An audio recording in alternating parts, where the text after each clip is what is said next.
an institution and how not to interact. I would say we've probably matured, at least in our interaction with clients. It's not perfect. It's very hard if you're a technical, it's still the case 70+% of Palantirians that come are technical, and another 10, maybe even more, maybe even 15% of the people who are not software engineers would be called engineers at any other company. Those kind of people, the people that we attract and work hard to retain. Welcome, welcome, welcome. Welcome to our channel. Welcome to another one of our videos. Today we're going to talk about Palantir Technologies, PLTR. We'll cover the CEO interview a little bit, and we'll cover the news that came out at PLTR over the last couple of days. And then we'll also talk about the price action that's been happening on the chart, and all the links will be down below in the description. And if you're new to our channel, go ahead and click any of the money icons below to review our past videos. Please smash the like button and subscribe. So let's get busy. Currently we have 500 shares of Palantir. We have a covered call on her for this week, and if she hits that 26.50 mark by Friday, we will make $605 for the week. That would allow us to make $2,130 since the beginning. The market is still open on this Monday afternoon. It's around 2:30 Eastern time. The stock's trading at about $25 a share. The market cap is around $47 billion.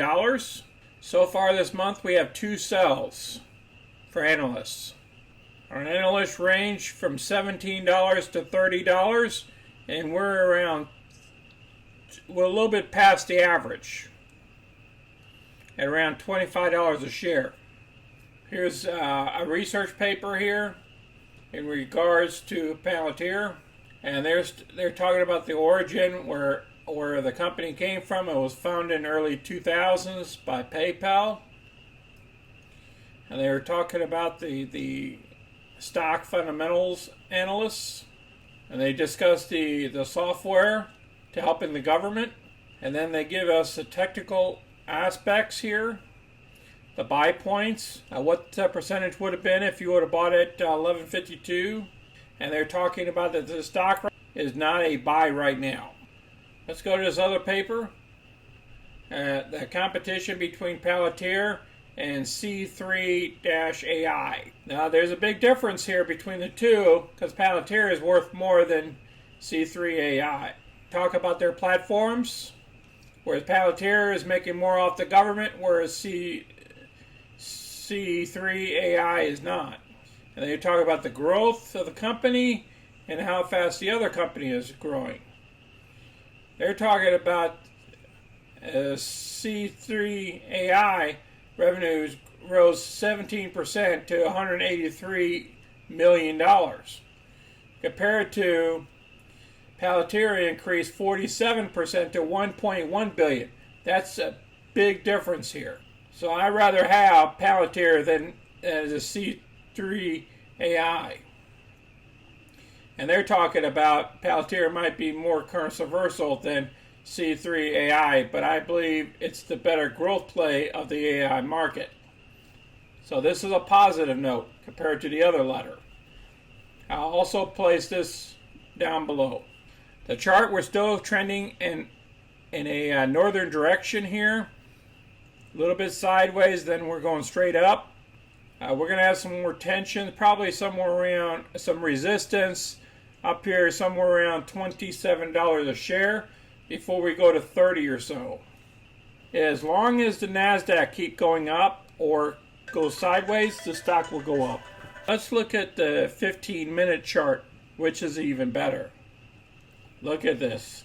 Look at this trend. If we bring it all the way out here, all the way since May, since we took that big dip down here in May 13th, it bounced back and it's just been trending higher. Look at that. It jumped way up here, then it pulled back. And we're just riding that train right there. And then we had a little bit of a pullback here to 23 to take a breath. and then she's going back to the northern direction. This stock will surprise you. It can keep going. Unless the NASDAQ fails or unless something happens to the market, this stock will keep trending higher, in my opinion.